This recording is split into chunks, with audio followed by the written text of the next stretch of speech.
जय माता जी। सब यूट्यूब चैनल वाली बहनी से नमस्ते है। बहनी दीदी भैया सबसे देखें सुने, बहुत पुराना निर्गुण है। सुने समझें, एक अच्छा लगे तो लाइक करिए, कमेंट करिए, सब्सक्राइब करिए, फुल आवाज कही के सुनिए और अच्छे सुनिए तब समझ में आए। चला मन बसी वही देसवा हो, जहाँ प्रीतम हमार।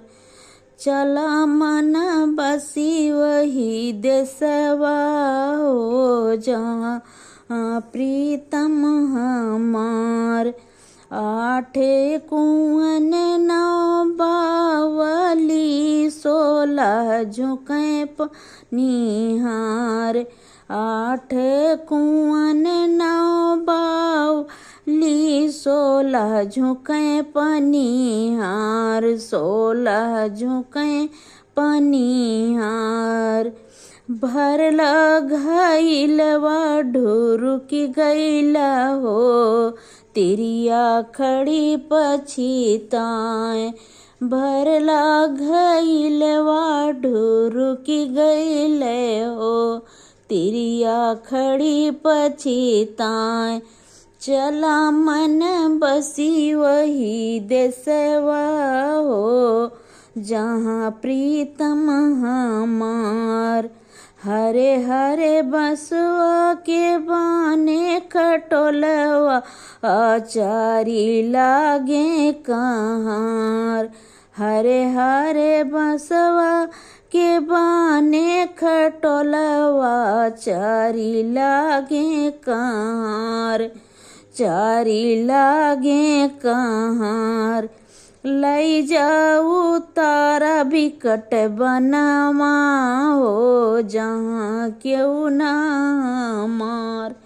लई जाऊ तारा बिकट बनवा हो, जहाँ क्यों ना मार। चला मन बसी वही देसवा हो, जहाँ क्यों ना हमार। सपवा न छोड़े से पुल के चुली, गंगा छोड़ई न घाट। सपवा न छोड़े से पुल के चुली, गंगा छोड़ई न घाट।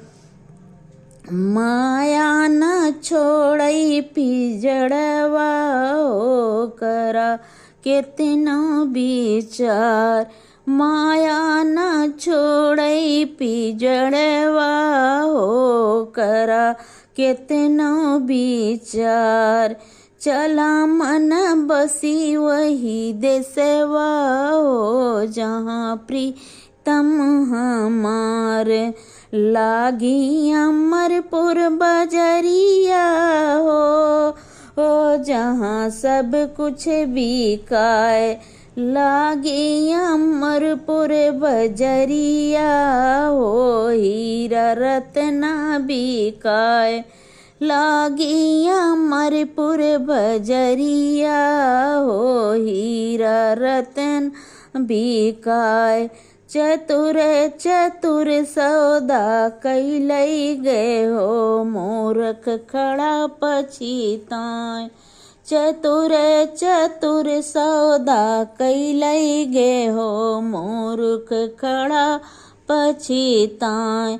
चला मन बसी वही देसवा हो, जहाँ प्रीतम हमार। चला मन बसी वही देसवा हो, जहाँ प्रीतम हमार।